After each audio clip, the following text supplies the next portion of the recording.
Hey there, and welcome back to the Natural Fertility and Wellness Podcast, where we talk about natural ways to both balance our hormones and increase fertility. I'm Danielle from naturalfertilityandwellness.com, and today I had the pleasure of speaking with Dr. Robert Gellibolian about weight loss and PCOS.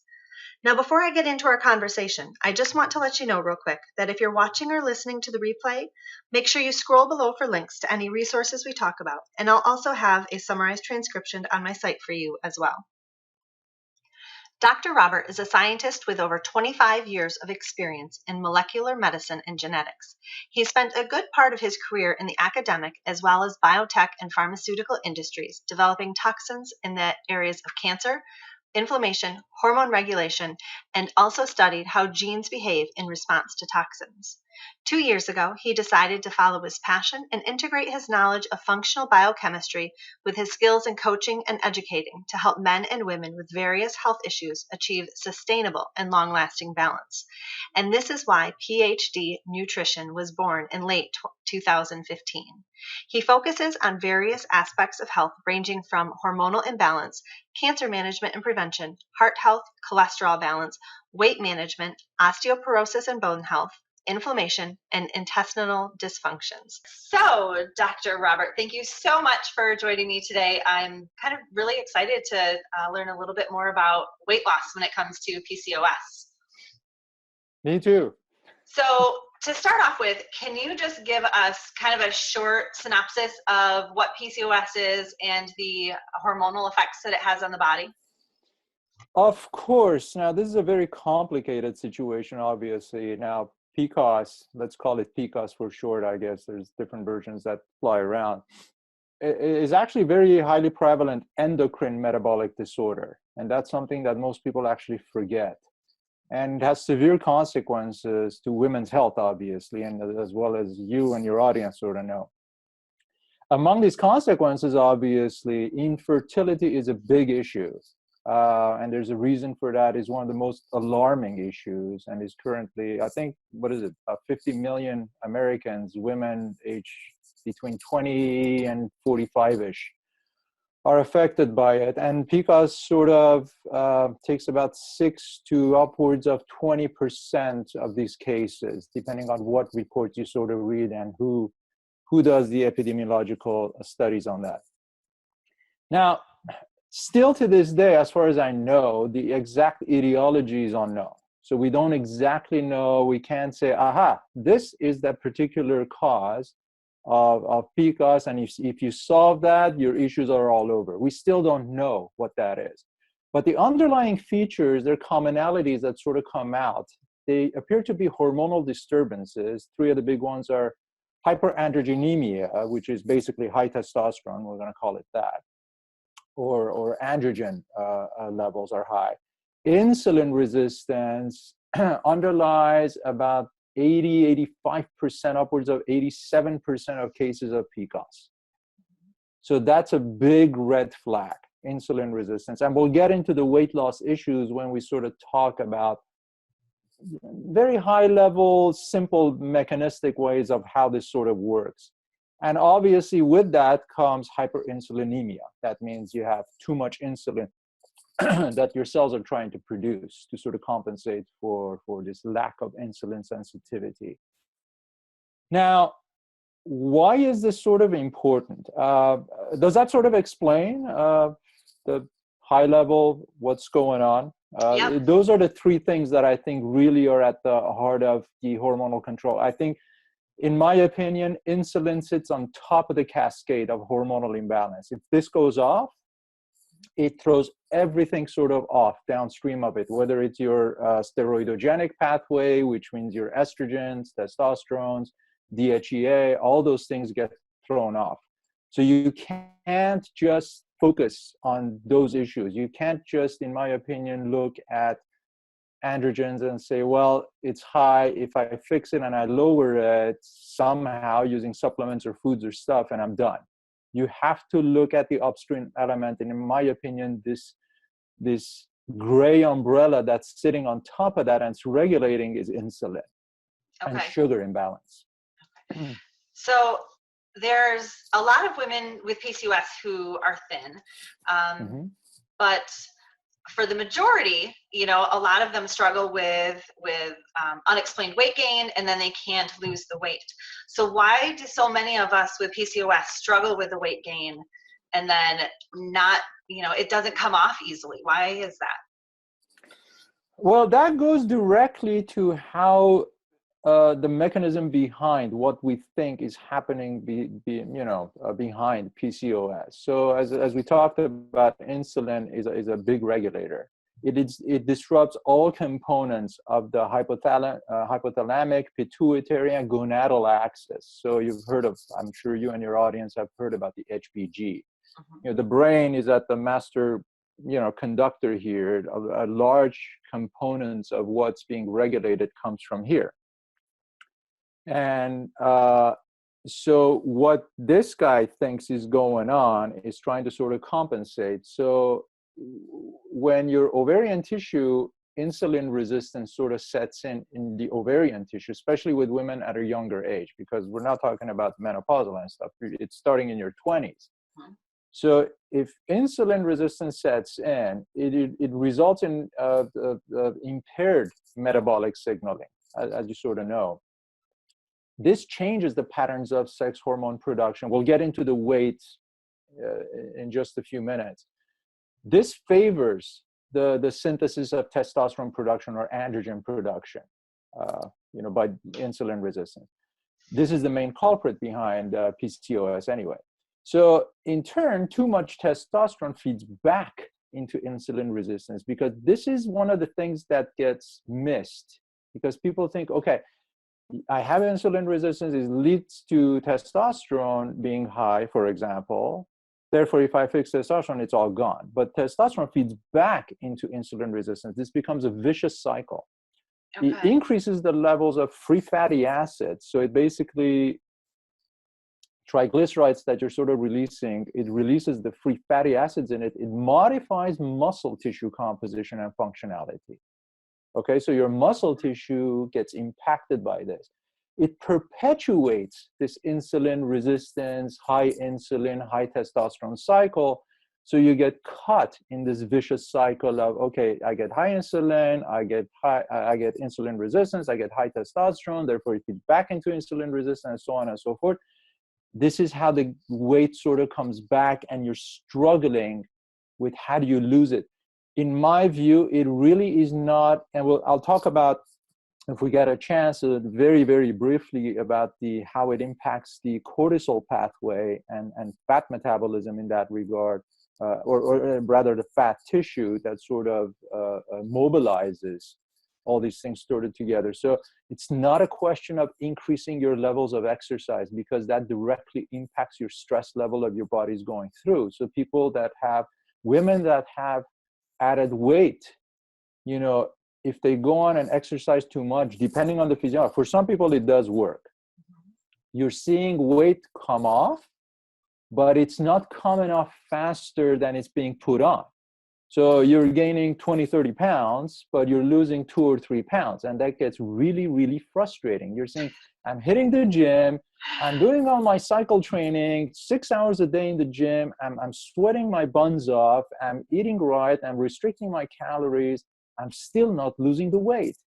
Because that level, calorie restriction and exercise is an added stress to the body, and that accumulates fat on top of fat. So that's where the midsection starts blowing up. So this is the simplistic way of looking why this entire cycle sort of perpetuates in a downward spiral. Very counterintuitive. People that I work with, I don't work with too many women with PCOS issues, but the several that I've had, they come to me as high exercisers. So we reduce the level of exercise and they freak out. They're like, oh my God, I'm going to start putting on 50 pounds instead of the 20 pounds that I put on. And there's initial resistance, because the common sense logic sort of tells you, if I restrict what I eat and I exercise more, I should lose weight, right? And this is what your common nutritionist or garden variety nutritionist or trainer is actually taught. Increase the level of exercise, burn the fat. Yeah, in all circumstances, if your body is operating under normal circumstances with no issues, that should work on the short term, but it has repercussions for the long-term use, especially in women with PCOS. So if you reduce the level of exercise to some degree, you have to tackle insulin resistance. And we'll talk about insulin resistance, how that's also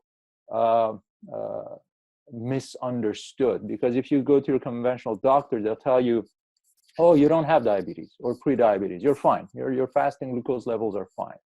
But most of us are not fine. And we'll sort of talk about some of those numbers, what people can sort of do to sort of take a step back and chill, let the body sort of chill, because there are two ways that the body sort of fires, in the stress response mode or in the rest and digest mode, right? And most of us, PCOS or not, we're operating in which mode? The fight or flight response mode. I mean, this is what our society sort of used to, 24 hours a day. Let's release our next podcast and put another 2 podcasts on top of that. Rest and digest takes a second step, or becomes a secondary citizen in the whole milieu of things. And that's wrong, because our bodies are actually supposed to be 90% in the rest and digest mode, and maybe about 10% in the fight or flight mode. So taking a step back and really allowing the body to sort of rest and equilibrate and allow the repair to sort of take place.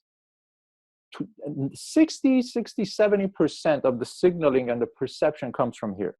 It has nothing to do with down there, unless there's something dysfunctional down there, like in the ovaries and things of that sort. So if you fix this, most of the time, that has. Which I think is really great information, because I think so often we try and fix the body by looking at the parts that are, dysfunctional, and not, the actual part of the body where, where the source is. Right. So what are some real tips then that women can begin to implement to help shed that unwanted weight and boost metabolism?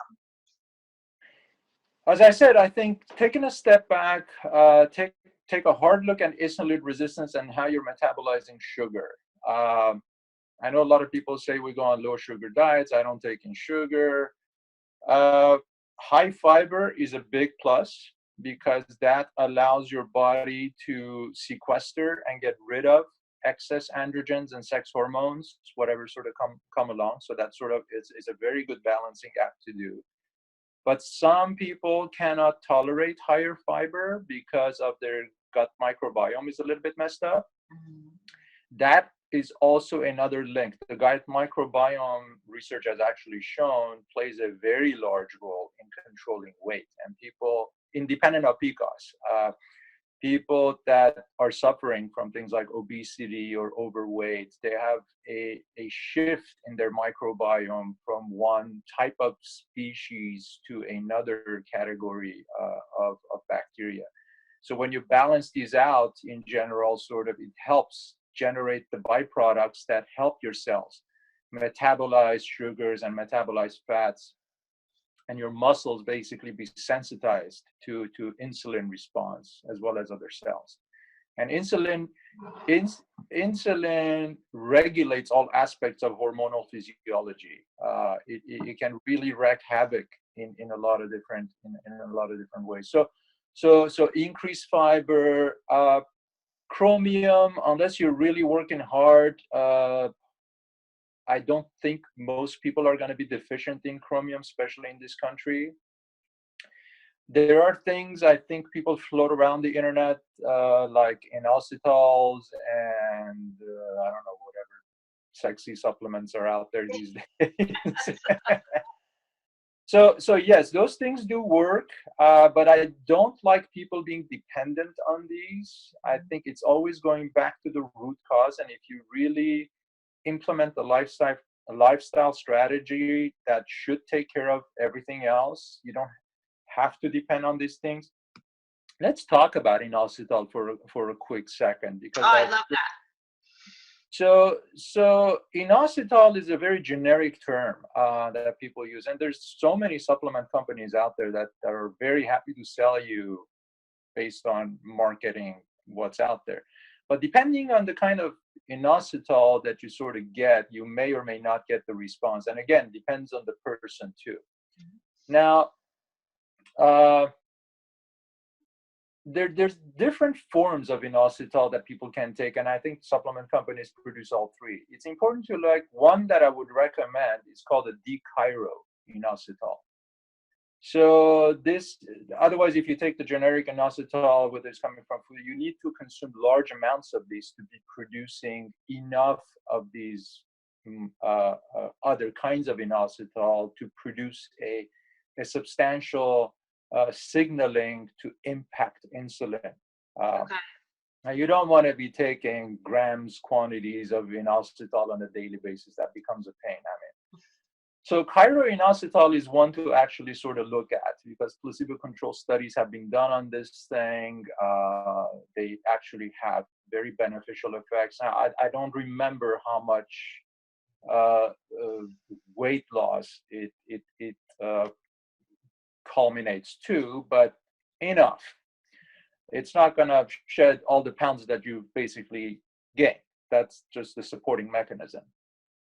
Another one is myoinositol. I think that's most common ones that people take, and probably the cheaper versions that are out there. That's also effective, but not as effective as the inositol.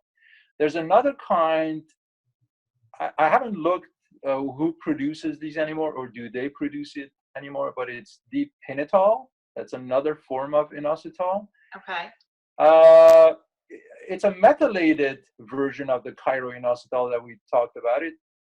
It is found naturally in foods too, including legumes and citrus fruits. So it's highly recommended to sort of consume that. But again, when you say that to people, people have a tendency to say, go buy pounds of citrus fruits and start chugging that down in one setting. And that's not a good thing to do. So moderation and just balance things out. Things are really not going to solve themselves overnight. So, you know, we work very hard at getting where we are. So we can't expect flip of a switch, things are just going to turn around with a magical thing. I just want to sort of put that out there. I always tell my clients that don't expect one session to sort of solve all your problems. If it does, great, you know, but if it doesn't. Another supplement that I routinely use almost with everyone, regardless of what you got, is N-acetylcysteine.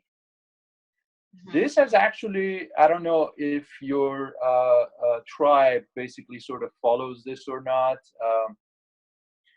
but N-acetylcysteine plays into every aspect of physiology, because at the core of it, you got cysteine, and cysteine is an essential component of glutathione. But you don't want to have too much cysteine, because too much cysteine is also toxic for the cells. So it's essential for glutathione regulation. That in and of itself can impact insulin sensitivity. So it has very positive effects on insulin sensitivity.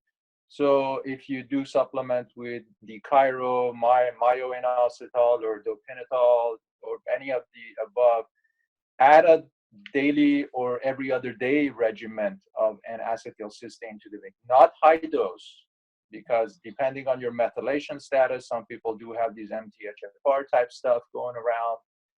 You know, too much of these cysteine molecules can actually backfire on that regime as well. So, but I think taking 500 milligrams, 700 milligrams a day is not bad. It's very well tolerated in most people. So this also reverses the effects and the symptoms for PCOS. So research has actually shown if you drop even 5% of insulin resistance, you come down, or you basically normalize 5% of your insulin resistance, has a large impact on weight loss automatically, regardless of whether you exercise and hit the gym 6 hours a day or not. Okay. So these are a couple of things. Yeah, there are other things like people say with chromium and things. That's fine, but I think these actually would, as a supplement form, would make large impacts in people's insulin resistance. Another compound is berberine. I don't know if people have heard about that. Berberine actually is as effective, if not more, than metformin, which is a drug that's used for sugar balance to bring down insulin levels. Now, what are you looking for in terms of sugar levels? Because there's a confusion out there. What should my glucose levels fasting be? What should my insulin levels be? You want your insulin levels not to be zero, because that would be death. You cannot operate. Your thyroid would blow out. Everything would stop functioning. So insulin response is absolute necessity for life, but too much is going to be a problem. So what's a good level? If you go to your doctor today, they run a blood a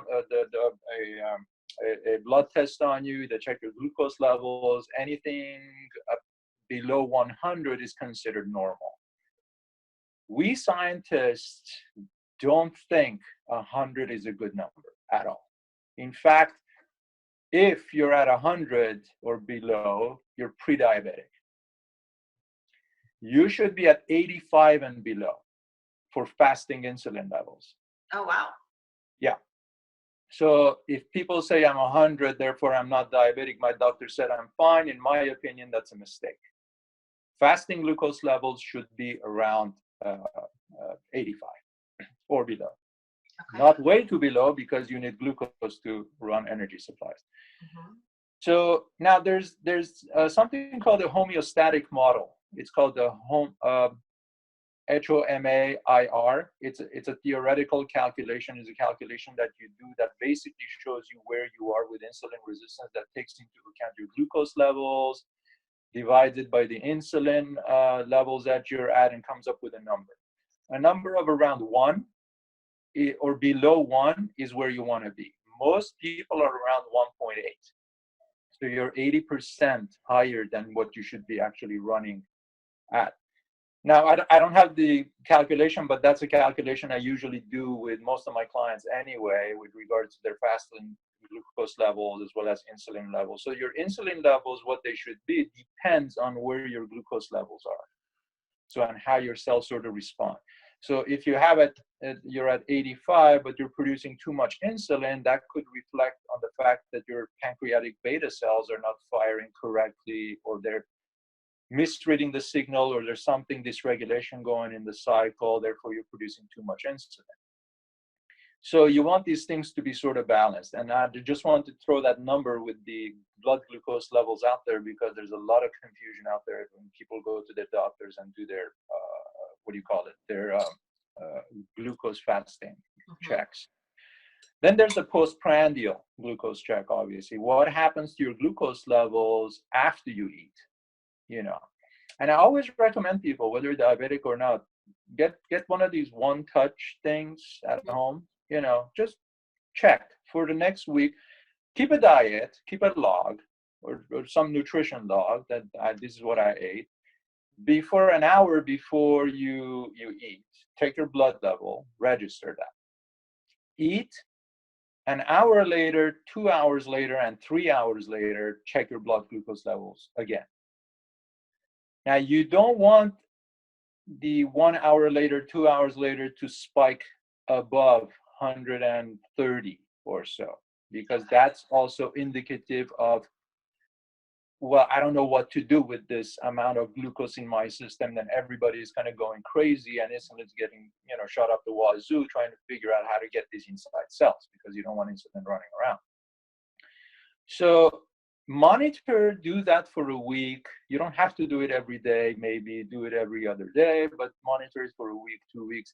That would produce a pattern for you of what your insulin and sugar levels are doing in your body throughout the day. And obviously you can't check for insulin levels, that you have to check with a blood draw. But once you get these levels sort of drawn out and you stabilize the system, basically you get a picture on what's happening with your glucose, then you can go get a blood drawn once or twice just to see what your insulin is doing with respect to those blood levels. Then we can come up with the formula and see what your homeostatic model sort of predicts in terms of insulin resistance.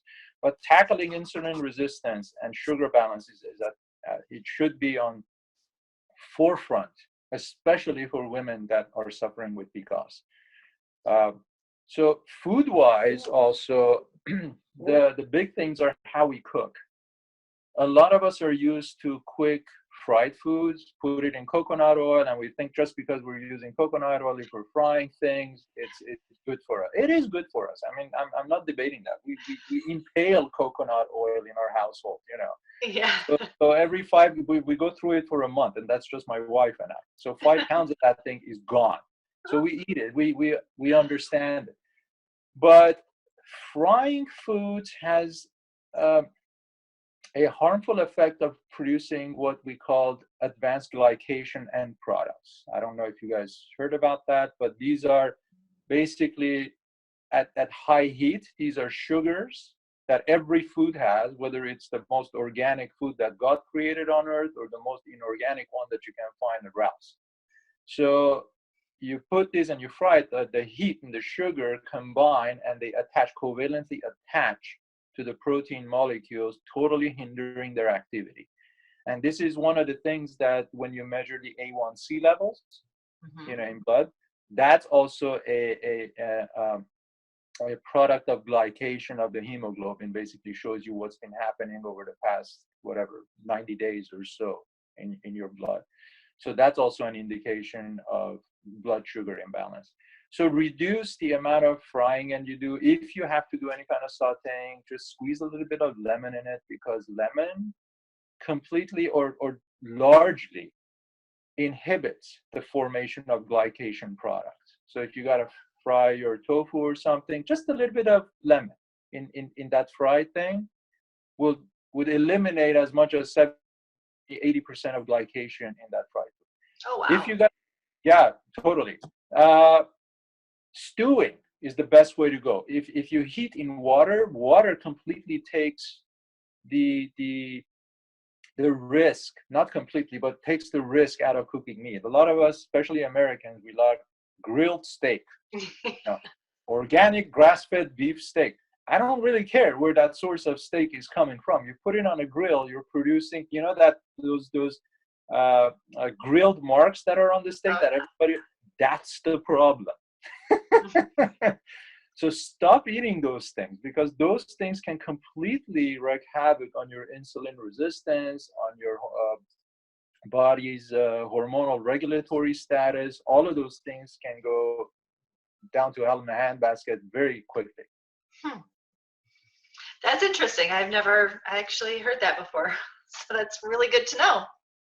That's what I would recommend. Again, I don't want your audience to think that if they start cooking like this today, tomorrow, if they take their blood sugar, it's going to be totally normal. So it's going to take time. Yeah.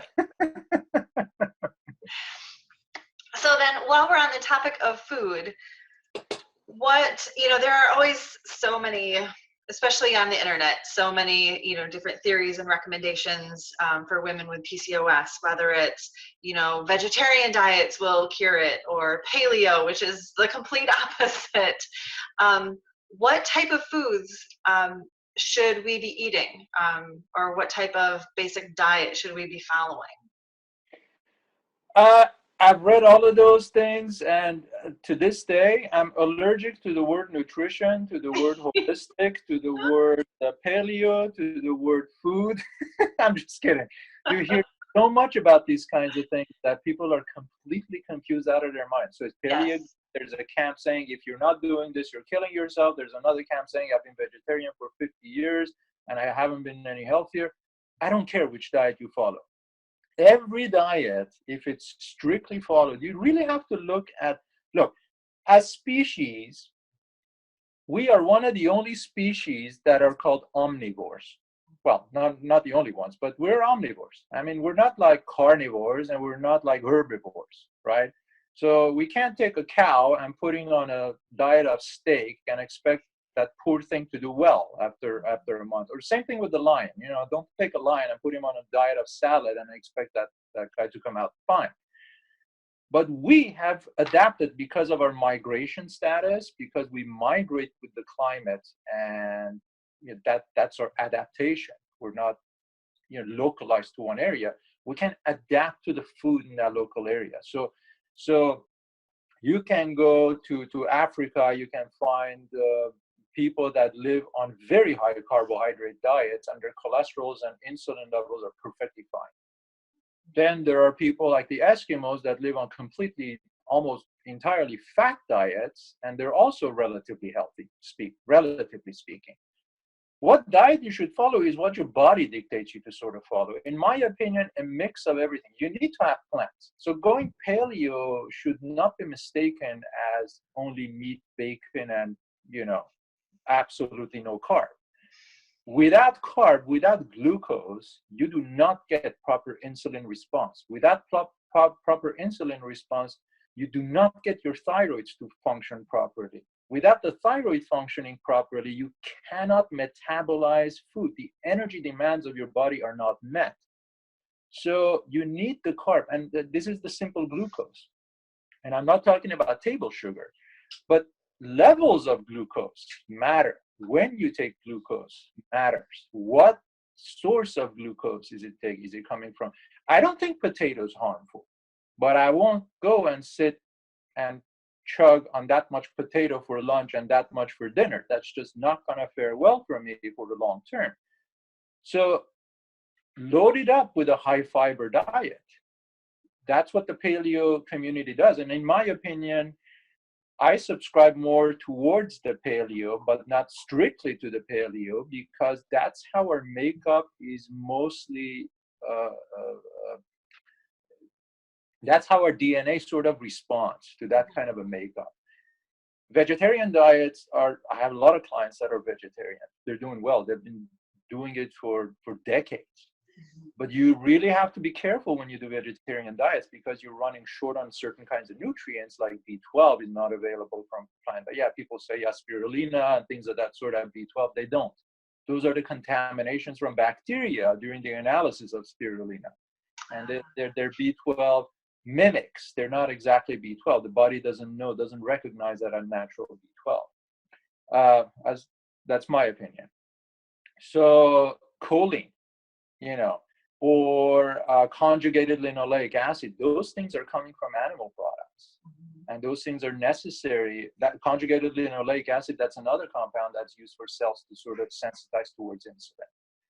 So muscles respond to that kind of thing. So a balanced diet works. So eat your red meat, eat your potatoes, but compensate it with a healthy dose of fruits and veggies.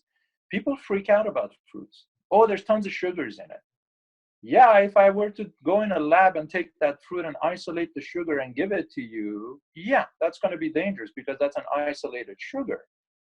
But in the matrix of the food itself, that's like a slow release sugar. Your body needs that sugar, and the fruit fibers basically bind that together. So they sort of release it like a as you need basis. So they don't just spike your system with sugar and your cells are going, oh my God, what do I do with all this, right? It's just tiny bits of, here's a little bit of sugar, here's a little bit of sugar, until they go through your system, your gut microbiome takes care of it, and whatever you don't need is excreted out. So we, in our household, we have unlimited use, unrestricted amounts of fruits and veggies, particularly veggies, all colors. Use it to your benefit, because that's going to be the key in helping people lose weight and balancing out these hormonal imbalances over time, in my opinion. Okay. So when we talk about weight loss with PCOS, then, will losing weight actually reduce the symptoms of the PCOS? It will.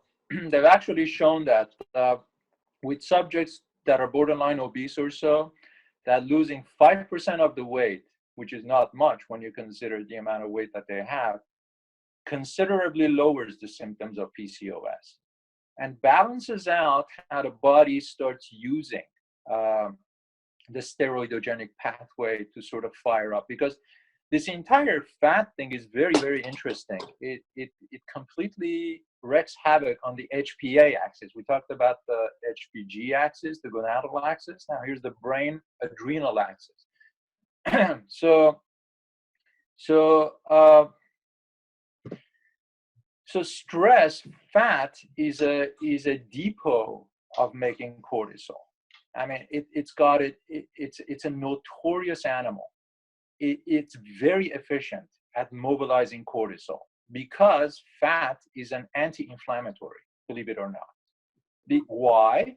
Because your body thinks Why does it accumulate fat? Because it is trying to protect all your organs from danger, whether it's perceived or natural or real. So it accumulates fat so your organs don't absorb the impact of the shock, physical shock. That's how your brain is actually, sending that signal to your body, and the body actually mobilizes this thing. Fat is very good at making cortisol. So the more fat, visceral fat you have, the more cortisol you start making. That impacts, that hyperactivates your HPA axis. It makes more cortisol. More cortisol starts impacting your sex hormone binding globulin. You guys heard about that, because a lot of people with PCOS have 3 levels of androgen, less levels of SHBG. And SHBG is the protein that's used by the body to basically sequester all these hormones, because the body just doesn't like hormones to roam around free in the body at will, binding to anything they come through and doing all sorts of damage, because very tiny bits of hormone do vast differences, make large impacts in the body. So the body sort of controls that by having proteins that these things sort of bind to. So cortisol, elevated cortisol levels lowers this amount of protein. So that means there's less testosterone that you already overproduce in PCOS bound to these things. So you have more testosterone that's free in the body. That causes havoc. If you lower the fat, you start lowering your cortisol levels. Your SHBG goes up because your estrogen levels start normalizing, so to speak, if everything's normal, unless you get into menopause and stuff. You're normalizing. SHBG starts going up. This thing starts binding the normal amount of testosterone supposed to bind. That symptom starts slowing down. All of a sudden, what happens? Your acne starts disappearing. Your skin starts looking fresher. Everything sort of starts normalizing. So basically then, dealing with, the insulin and getting our blood glucose levels down to help get rid of some of that fat, but then also lowering our stress so that we don't have massive stress response and increased cortisol production. So the two of them together then would create an ideal situation for weight loss, correct? Well, don't hold me to it. I don't want somebody doing all these things saying that's not working. But it's a great first start. I mean, it's the ultimate, in my opinion, the ultimate start, because that's where everybody should start. Not the exercise, and in my opinion, really not the paleo vegetarian type diets, even though that sort of kind of helps to some degree. It's ultimately controlling how your body perceives and metabolizes and mobilizes sugar, because that's sitting on top of the umbrella that sort of controls the master regulator of all these things. And below it, so here's the chief executive officer, then you have the chief operating officer, that's kind of like cortisol. Then these two guys, if they're bad management team, they can start wreaking havoc in the company, and things go south faster than duck in winter. So so yes, insulin response. So here are the top things I would do for people that are really look at how much you're exercising. If you're exercising too much, or you're pushing the limits and you're not losing weight, that's not where your problem is. It really isn't. Taper down. Look at your blood sugar levels. Do that exercise with the glucometer that I sort of told you. Do that exercise at home. Get a couple of insulin checks to correlate with your level of glucose. Then we can do a home IR calculation to sort of figure that part out. And you can do a Google check or home IR. It shows you how to take those numbers and come up with a ratio. Those should be the goals that you should be striving for. So maybe exercise less. Don't restrict your calories. Your sex hormones depend on cholesterol. I'm not saying go take a tub of cholesterol and shove your face in it and start eating cholesterol, but moderation.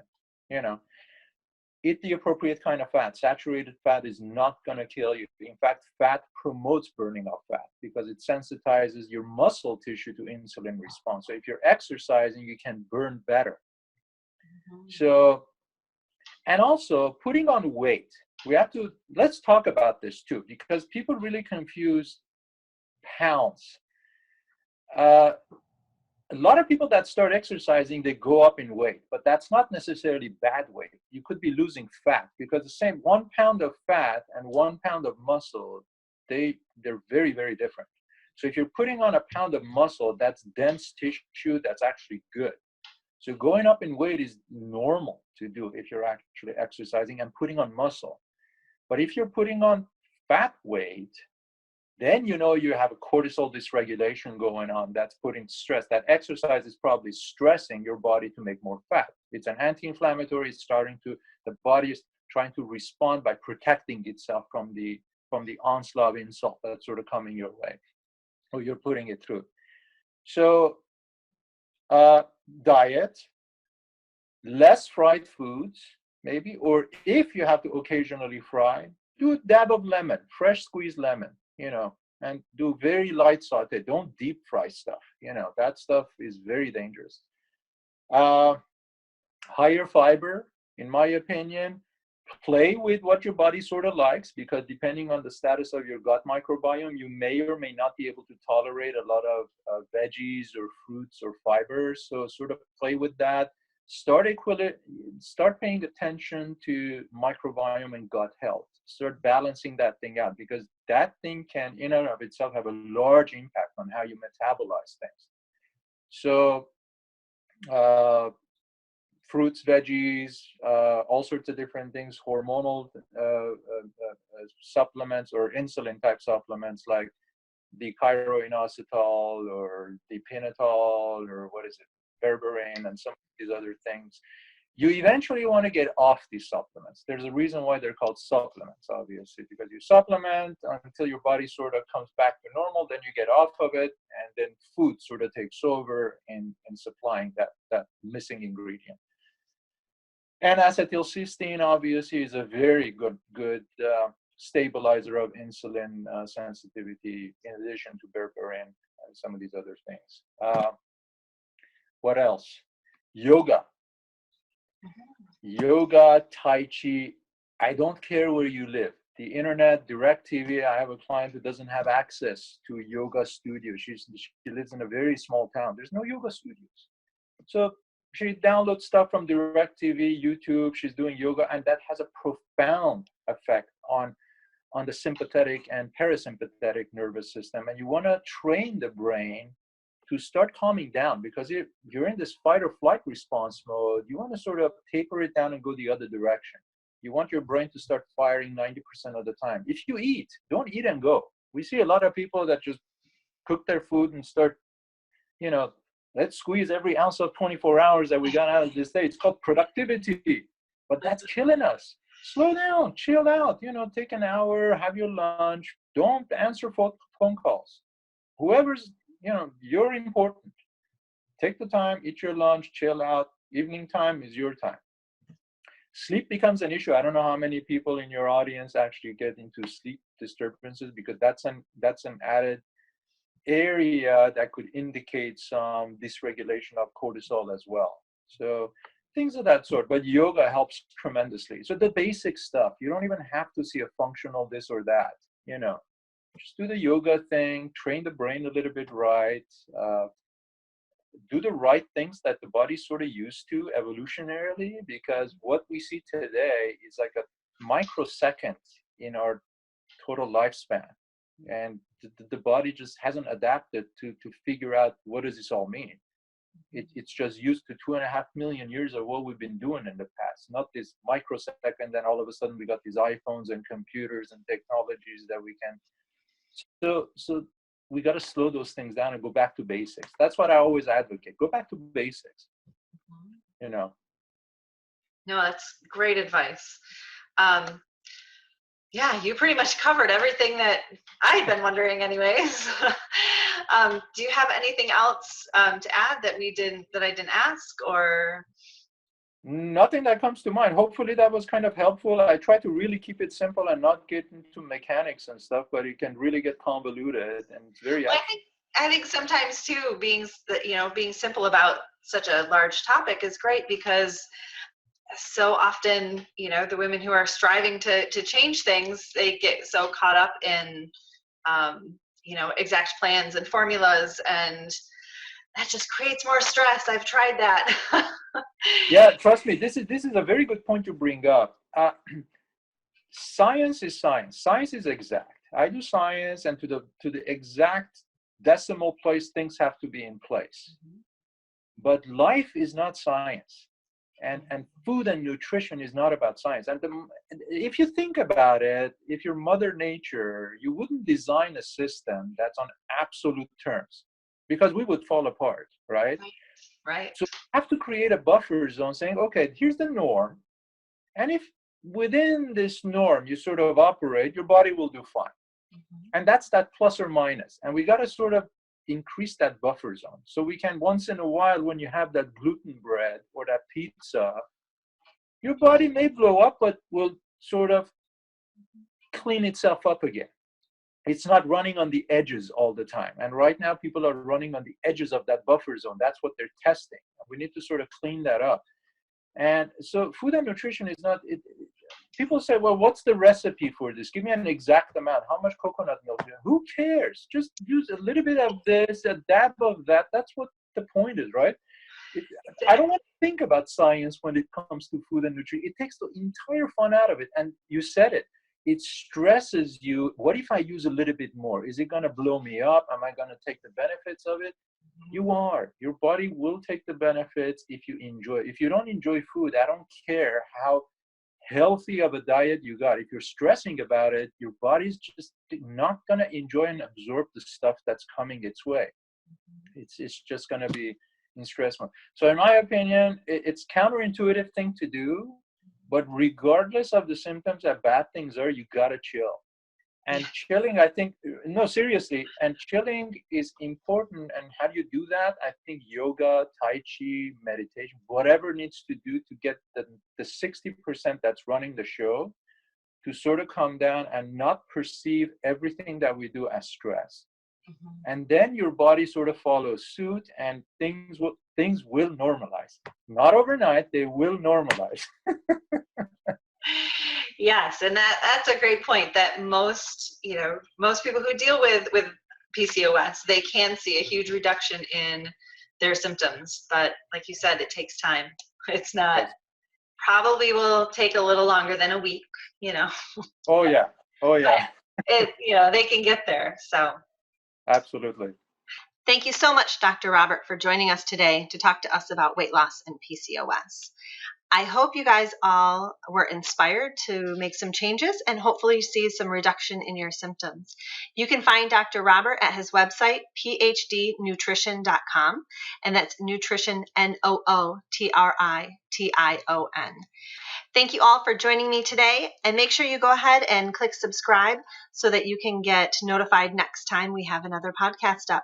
If you have any questions or want me to cover certain topics in podcasts, you can go ahead and send me an email at any time.